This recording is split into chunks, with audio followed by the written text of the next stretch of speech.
All right, so what we're going to be talking about today is the psychology of sound effects. I was supposed to create a video about how to never run out of ideas, but I figured that I'm really in a rush right now, so I am willing to do it the next day because today is a bit busy day for me. I have lots of things going on, and then since I want to be really consistent with this, I just want to pick a topic for today that is much quicker because the video idea that I'm supposed to be doing today, which is the how to never run out of animation ideas, is pretty in depth and I really don't want to half ass it. So for now, we will get the psychology of sound designs and what. So here's the thing I'm gonna be tackling today is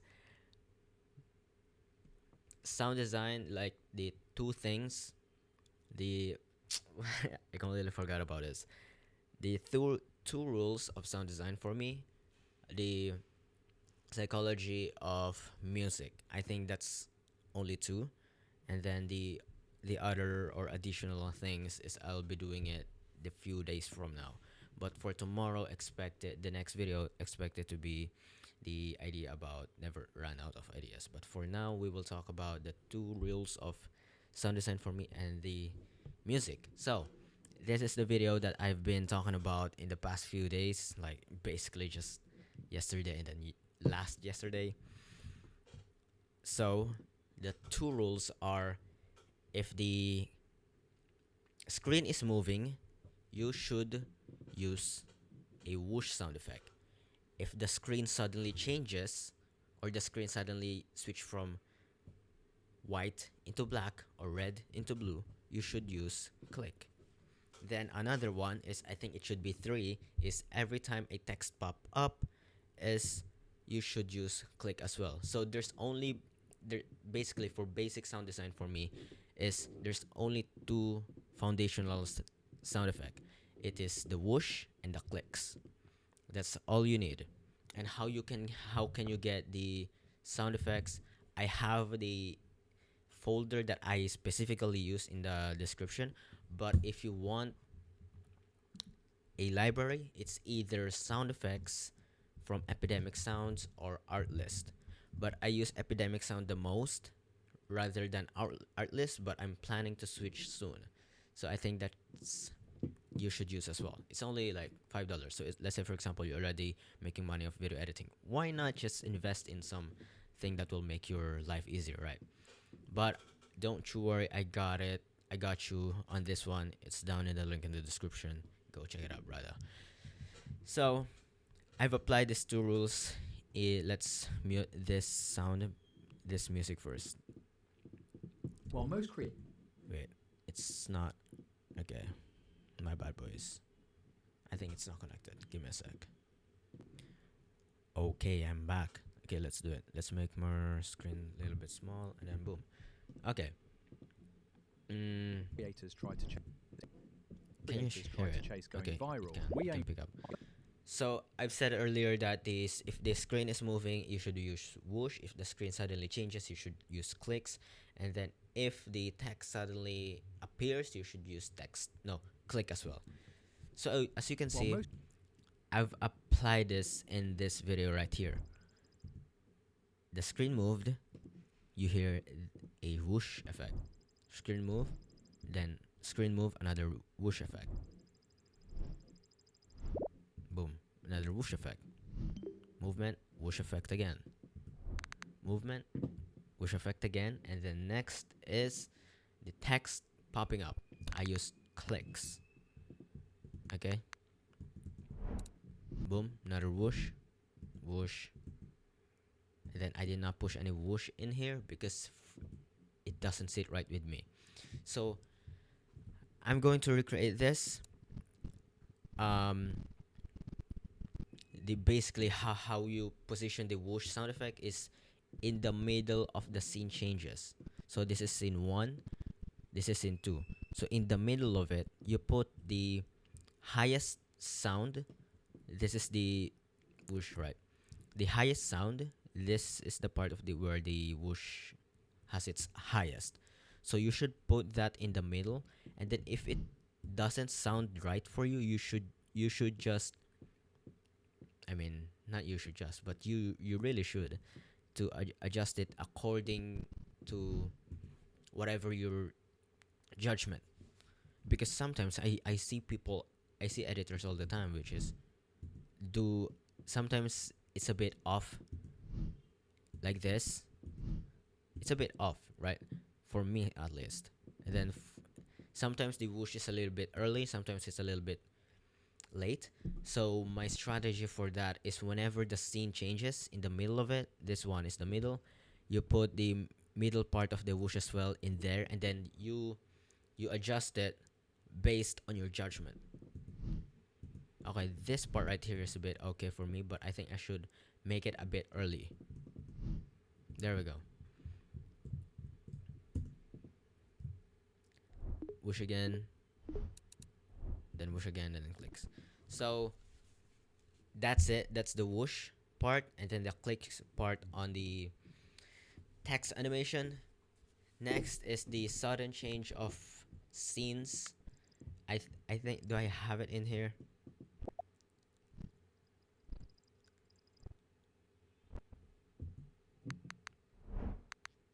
I actually don't, but I want you to imagine. Wait, I think I do have. Give me a sec.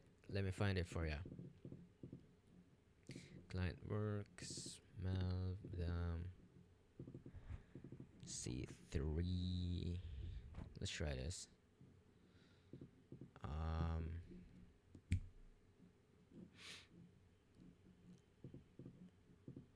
Do I have it in here? I don't think so. Let's open recent. You can just do 2 times speed on this one because I legit possibly can't find it. No, it's not it. Recent. No, not open project.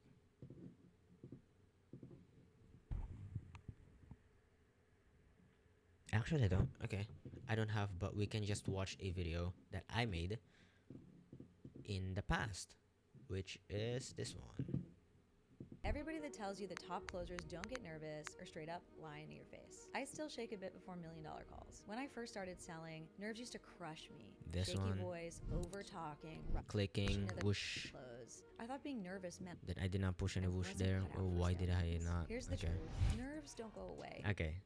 As you can hear it, after when the b-roll starts, I put a click in it. Nerves don't go away. Saw it? I mean, hear it, not saw it. Hear it. Here's the truth. Nerves don't go Yeah. So the simple explanation for that is whenever the scene suddenly changes, you put clicks on it. All right. So next, this is just basic. This is just basic sound design. I really want to go in detail about this, but I think that can be a topic for another day. I have so much shit to talk about when it comes to sound design, but this is just the basic one for now. And when it comes to, let's put this on silent. When it comes to the music and stuff, here's what you should just do. I mean, here's what I do. Not what you can just copy me, whatever. In a video, you will notice in a video there is 3 parts: the hook, the body, and the CTA, or call to action, or whatever. Yeah, or whatever they want. Call to action, it could be offer, follow, save, like the video, whatever. So in the first part is the hook. The main goal of a hook is to create curiosity for the audience. So whenever since the main goal of a hook is to create curiosity, it should be a music that is designed or created to spark curiosity. These are the genres which are suspense, not necessarily suspense, but sometimes it can be suspense, mysterious, drone, like something that sparks interest. For this one, however, I've noticed that this part right here is the hook part. let's put a label. While most creators try to chase going viral, While most creators trying to chase going viral, we aim to reach the people who need your message. then the body, the after that is the what? Wait, no.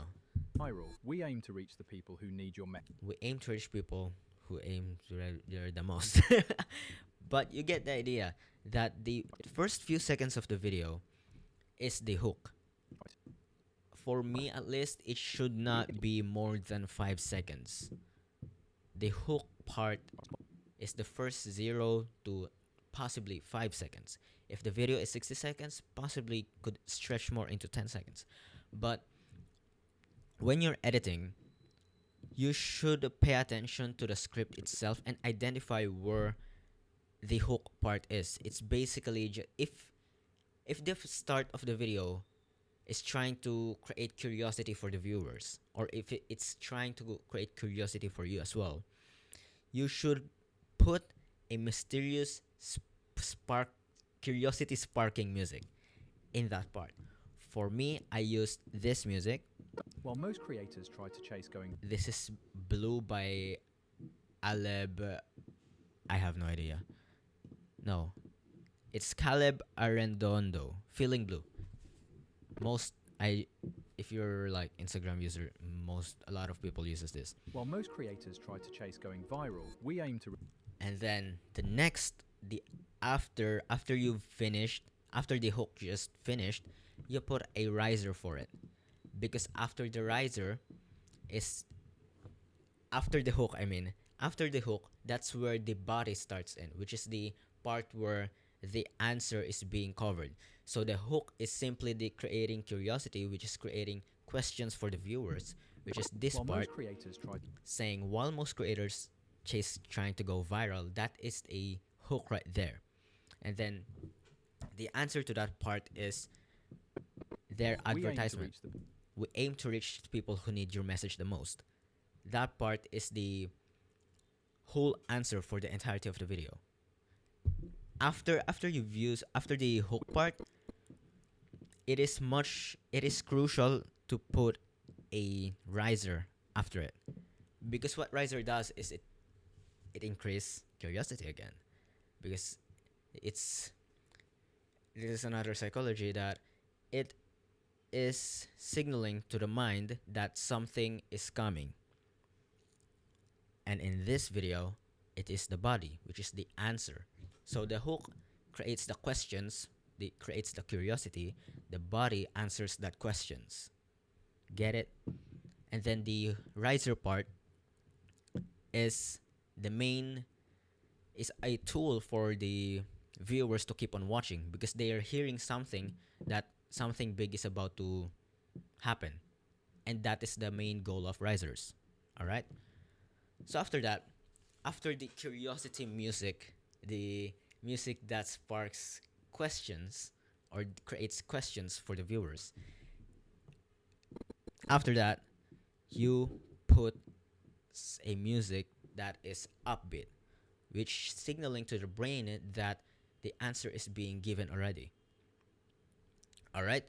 So whenever you're questioning something, you think of something that is like questionable, and then when you found the answer, you like your brain just goes, aha, I know the answers.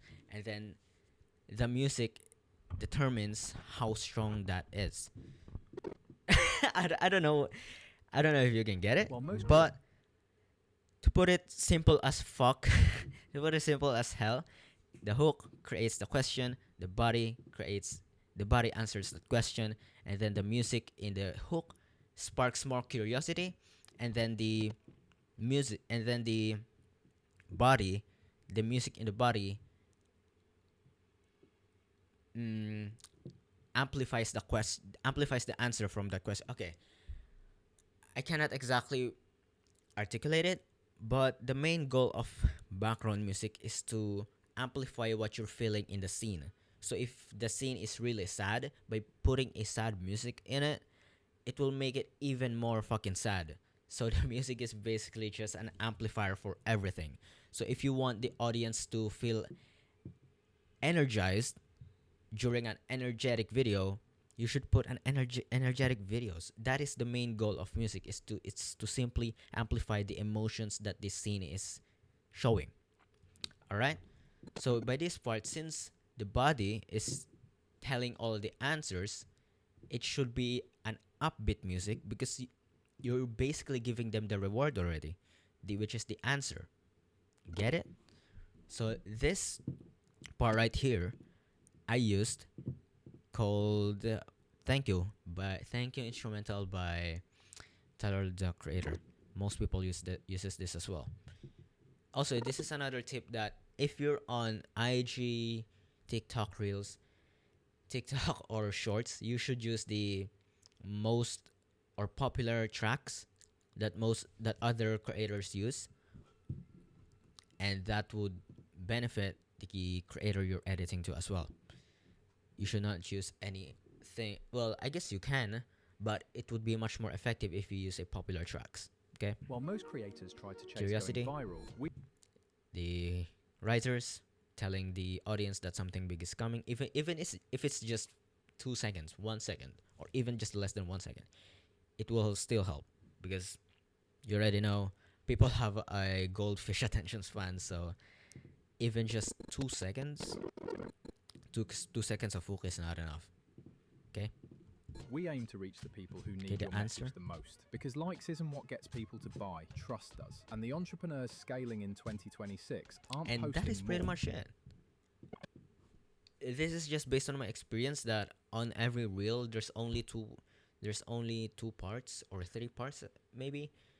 But for me, when it comes to when it comes to music, there's only two parts: the hook, and then the hook, which is the creating of curiosity, and then the answer, the body, which is gives the answer, which is usually a upbeat music, an upbeat music. Okay. Tackling strategy, production, and analytics, where every video filters out noise and attracts the people who resonate. Yeah, that's pretty much it when it comes to music. I can go in depth when it comes to sound effects, but as always, my main foundation on sound effects is clicks and whoosh. When the scene suddenly changes, you should use click. If the screen is moving, you should use whoosh, or something just moved, like smooth, left to right, up and down, zoom in, zoom out. You should use whoosh. And then for clicks, it's either the scene suddenly changes, and then also when the text starts popping up. Okay, those are the three. And then when it comes to music is identify where the hook part is. Then after the hook part is the body. So during the hook part is where you should put a music that is creating curiosity, and then also the music after that, which is an upbeat music, which is telling the question. And then lastly, the riser.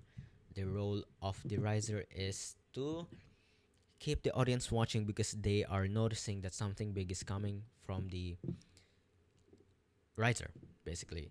And then also another last rule for riser is after the riser, this is the part where the riser ends, you should have the chorus part of the, not necessarily the chorus part, but the most active part of the music. So there are music that has verse and chorus. You should focus on chorus because those are the part where it is alive, basically. Okay, I think that's pretty much it on this one. 19 minutes, bro. I thought that it's going to be a short one, but it took fucking 90 minutes. But for tomorrow's video, I think it would be an hour. It depends. I tried my best to speak as fast as possible, but no, it did not work. It is futile.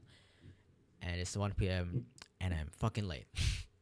Okay, brother. That's pretty much it for this video. Adios.